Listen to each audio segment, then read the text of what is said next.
Welcome to Part 2 of Notable Works 2021 Earth Day celebration. Thank you for joining us.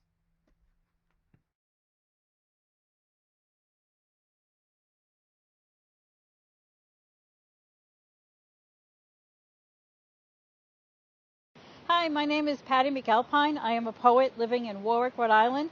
However, I also work for the Blackstone Valley Tourism Council, and I'm here in Pawtucket, Rhode Island at the Slater Mill to read my poem, Energy of Change.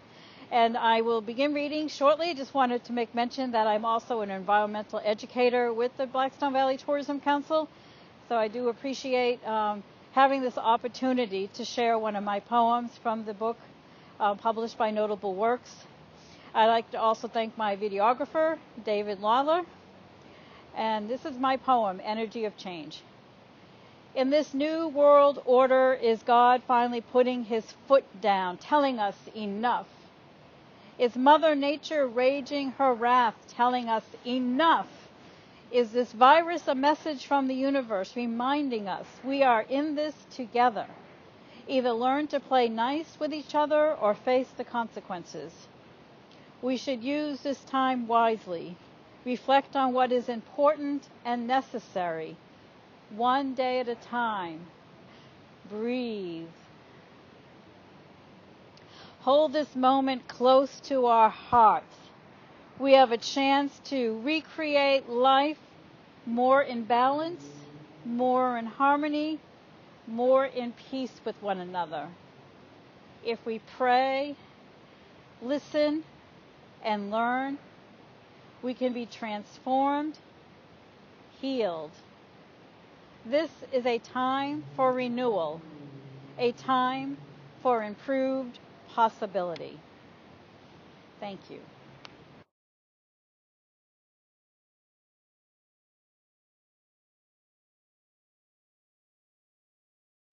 It's a poem called The Council, and it is about the Environment Council of Rhode Island. This is the state, an old-timer once advised, where a young activist who as yet knows no one might stop the governor on the way to his car, the SUV idling under the state house's marble portico, to whisk him away to the next event, say Earth Day, where he will smile.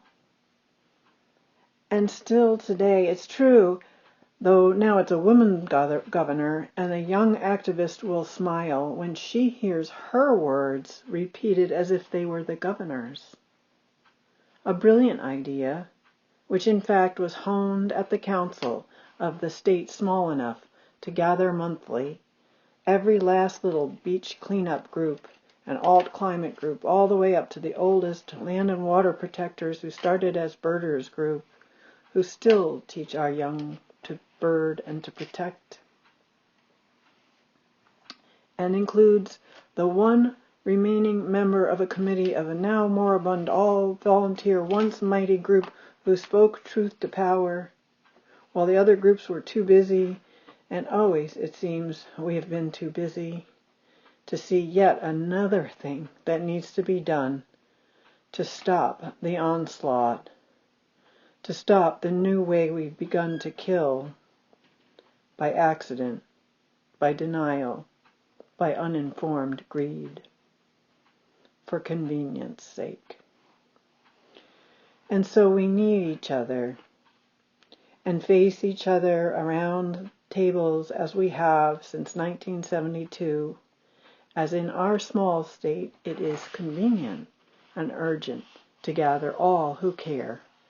And we still care enough to teach our young to lobby and protect and ambush the good governor, to teach our young and all within reach of those marble hallways where people can still loiter in lobbies and stalk the power and feed it its lines. And sometimes, we unite for great change. We stop nuclear power plants, stop megaports and freeways, restore brownfields and salt marshes, clean water and air, and slow sprawl to a crawl. Just see what can happen with all of us, all as one voice in council.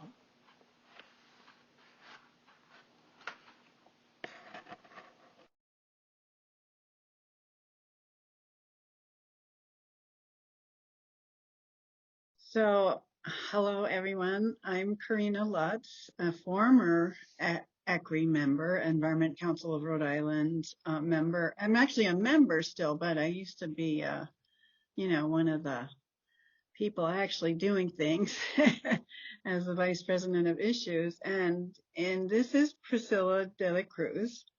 And you once were the issues person, also Vice President for Issues, and now you're the President. Is that right?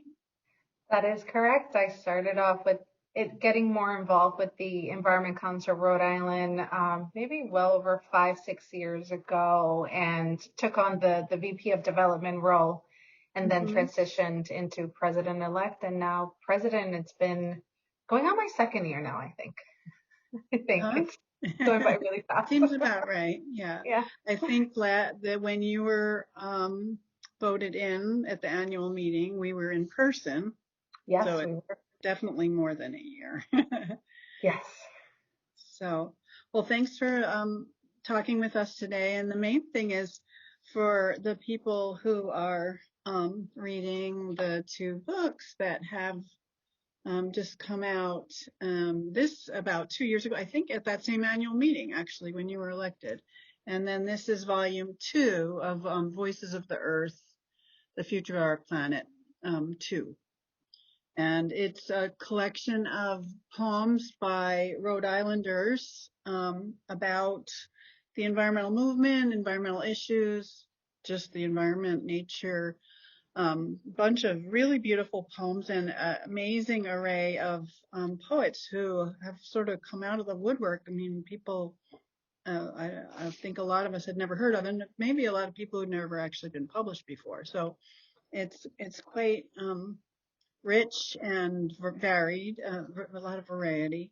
And it has this listing of all the member groups of your group. So can you tell us about how you work as a coalition and what that means to have member groups? Yeah, definitely. So the Environment Council of Rhode Island, shorthand for ECRI, we're comprised of about 70 organizations, also including individuals. And we represent over 50,000 Rhode Islanders. So the coalition is comprised of like really large organizations. I mean, you have like the Nature Conservancy, you have Save the Bay, Audubon Society of Rhode Island. My organization, my daytime job is with a nonprofit called Green Energy Consumers Alliance. We're also a part of the Environment Council of Rhode Island. And then you have a much smaller organization, land trusts, or other grassroots advocacy groups. So it's really like a wide spread of different types of organizations. Yeah. And we strive to just really like have a balance in terms of how we approach our democratic nature of our coalition in terms of ensuring that, everyone that shows up and is representing either themselves as an individual or their organization, that they're a part of the process, and really have a voice in the coalition. Yeah, so even the small beach cleanup groups or a land trust from a town, a tiny little group of 4 volunteers or whatever, can send a representative to the ECRI meetings. Yeah, definitely. We have, go ahead. Presume are online now. They are online. We made the shift, like everyone else did around the springtime. And actually we took a month, I wouldn't say off, but we gave ourselves, between March and, April to just really transition. It was really new and challenging for the Environment Council of Rhode Island, especially for those smaller, organizations that you are describing, Karina, that don't really have, or didn't have the know-how of how to navigate like the online tools that we use now, like Zoom. Right. So really like making sure that we were inclusive and that everyone, that was showing up or wanted to show up, and didn't have the opportunity before, could do that very easily and seamless. We're really grateful that the Environment Council of Rhode Island is an affiliate of the National Wildlife Federation. So they were able to help us also get going and like getting a Zoom account and then Great. transitioning our committees. Yeah, so the National Wildlife Federation is a nationwide group that has affiliates in different states, and Yes. ECRI is one of the affiliates of the National Wildlife Federation. But you don't work for the NWF. You don't. That's correct. And We're you're just not an only affiliate. about wildlife. That is absolutely Right? correct. Yeah, we go, Yeah. so our mission is to protect and enhance the environment, and really for the Environment Council of Rhode Island, it's our local environment, the ocean state. But really, you know, we go beyond conservation. We also are looking and actively work on issues that have to do with climate, environmental justice, energy. So looking at those other intersecting issues with the environment. We have, I should mention in terms of our structure, our monthly meeting, we meet once a month. And it's open up not only to members, but also to the public. So anyone who's, you know, intrigued or wants to join any of our monthly meetings now online, you can. And then we have an executive committee and also a policy committee, and now actually a strategic planning committee as well. So those are also open to the public. So yeah, when I was involved years ago, it was mainly the PolCom, or the political committee. That was the one that was most active. And that was the folks who actually get down to the State House and do the lobbying for their groups, but also through ECRI coordinate their efforts so that they come with a united message to the legislature, and when they can, right? Is that still pretty much a big focus for Environment Council? It is, yeah. The policy slash political committee, or PolCom as you refer to, is still very much active. It does really the bulk of the work for the Environment Council, or ECRI, that's considered a C4. So meaning that, you know, we engage in lobbying and also political action, although we focus more on the policy, like rolling up our sleeves and diving into legislative agendas and then taking a position on various bills throughout the legislative session versus like endorsing candidates. We leave that to members of ECRI, like Clean Water Action in Rhode Island, for example, but very much still active. Actually, the group worked over the summer to release our green report card. We release that biannually, and is where we actually grade and evaluate the General Assembly and the administration of the governor. And for the first time ever, we couldn't give them a grade because the General Assembly hadn't voted on a single energy or climate. But that's about to change. Yeah, great. Well, so in the green report card is quite a handy tool for any citizen, not just the member groups, but any citizen who's trying to figure out, well, I have no clue how my legislators voted on the things I care about. So it's kind of like the League of Conservation Voters ratings of candidates for national office, but it's just the State House, right? The State Senate and the State House of Representatives. That's correct. And the governor, do you rate the governor at all, or we do? We give narrative about that? Yeah, we get into, when it comes to the governor, we give a letter grade, so it could become more subjective in that sense. But when it comes to like actual senators and representatives, we look at the bills that are voted on and what bills are being sponsored by a given legislator, and then use that to give them a grade. So for the governor, I think it's also really important to like hold both bodies accountable, you know, legislators and also the administration. So I'm really glad that that is a tradition that the council has continued to do. Great. And you also still do the citizen lobby training, right? So help anyone from within the member groups or without, individuals outside any member group to learn how to approach their own state reps and senators and speak their minds and talk about the issues that that we all care about, who Yeah, are we do. And we've in the actually environment taken and it up. environmental justice. Yeah, absolutely. Sorry, Karina, didn't mean to speak over It's you. okay. So yeah, no, we totally do, and we've actually taken it up a notch. We Hmm. usually host a legislative coffee hour where we invite Hmm. not only members but folks from the public to come talk to legislators. Hmm. We just convened it for the first time Hmm. virtually. We tend to host it in January, but we had to actually delay it because of the governor's transition from Raimondo to now Governor Oh, McKee. right. Yeah. And we took it up a notch in the sense that the Environment Council of Rhode Island last year, working not only with its members but with a broader community of members, Hmm. launched a climate crisis campaign, Hmm. calling on the government to take immediate action to address the climate crisis, and doing that by drastically reducing greenhouse gas emissions and carbon Yeah. pollution, transitioning to a green economy in a just and Right. fair and equitable way, and then Right. also ensuring that we protect the places we love. And what we quickly realized as we were like going beyond the environmental bubble and actively trying to work with groups that are working on different issues, whether it is Hmm. housing, even more so now transportation, Right.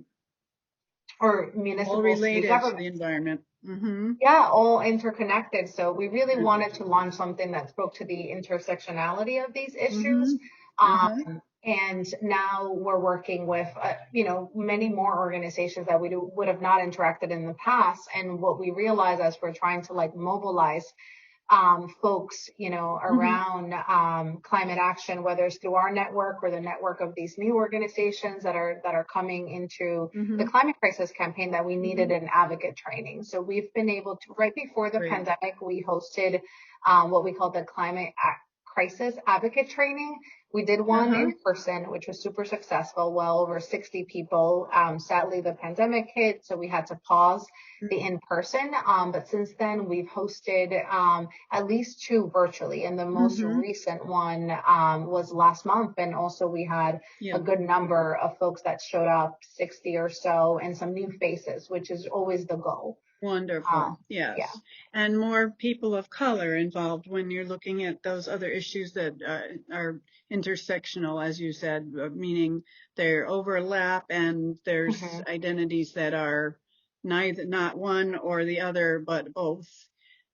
So like energy efficiency, it's really about making housing more affordable, but it's Yeah. also about making reducing our climate footprint. So when you brought in more of those folks, you got more people of color than the ECRI and the environmental movement in Rhode Island has traditionally really engaged.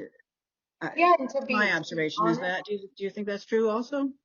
I think we're trying to get there. I think Uh-huh. acknowledging that is slow progress in the sense that we have traditionally not been a diverse movement. So we have to put in a lot of work to gradually get there. And I think Yes. the intent is definitely reaching out and making sure that we figure out how to look at things through an equity Hmm. lens, and that Hmm. we can also be inclusive. Right. And Right. that means that we have to take a step back and like look at our practices and how we Hmm. typically do things, and how can we Yeah. actually move towards being a movement that's not only like centering or working alongside those that have been either alienated, or Hmm. frontline communities of color, Black and Indigenous, that usually are not at the table and part of the Yeah. decision making process. So Yeah. that Yeah. is a lot of work, and I Yes. am I am pleased that like the Environment Council of Rhode Island is committed to doing that. So, when Finally. we hope, It's a yeah, long time getting there. Yeah. yeah, So, yeah, and I definitely. think kudos to you and the current folks running the Environment Council for making that a priority. Thank you. I Yeah. thank you for that. I do think it's a long time coming finally, I think back to when I actually first got involved with the Environment Council of Rhode Island, and it's when I worked for you and with you, and it was a whole new world for me, and coming into a space that was primarily white led, and really working to like find my own voice and building up that comfort. And I am pleased that we've put a lot of intention in our executive committee as well, because our executive committee is like the driver of really being able to embed these practices of being equitable and just. And actually, one thing that the committee decided was that we needed to actually embark in an equity-based strategic planning process, because we could continue internally, internally, because we can continue, looking at our initiatives and our events and say like, well, we're reaching out, we're doing outreach, but folks aren't showing up. We're still not a diverse movement. And I think, we're at the place where we really have to like analyze and look at our practices and, are we being anti-racist, and how can we actually ensure that we are doing that going forward? And what are the issues that one group alone is not going to really have enough leverage to solve? Right. But united we can. That's wonderful. And I just want to say again to the audience that the Environment Council is not the sponsor of this. It's the book was actually published by Notable Works, which is a wonderful group of musicians and poets and the like. That do performances used to be in person, and again will be in person. But in this these two volumes, there's a list at the end of the environmental groups that are part of the Environment Council, that the council is a coalition of, and it's really a point of entry there for anyone who wants to get involved with healing our wounded relationship with nature as a species. And that what is your point of entry? And is there an environmental justice group, for example, or a beach cleanup group, or what's closest to your heart? Is it water conservation? Is it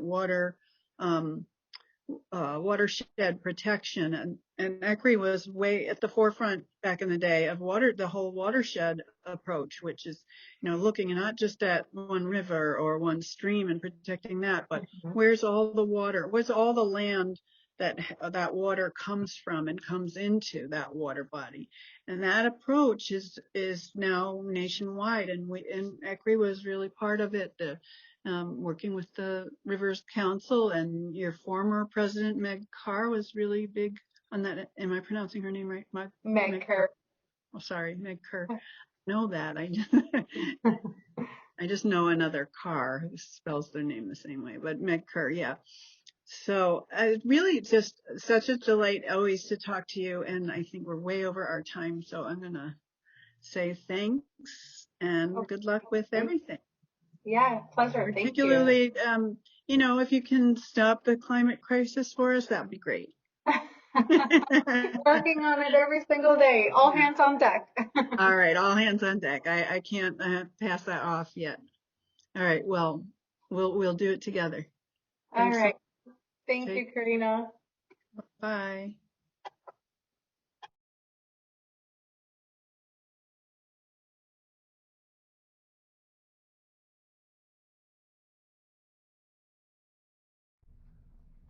Thank you, Patricia, Karina, and Priscilla.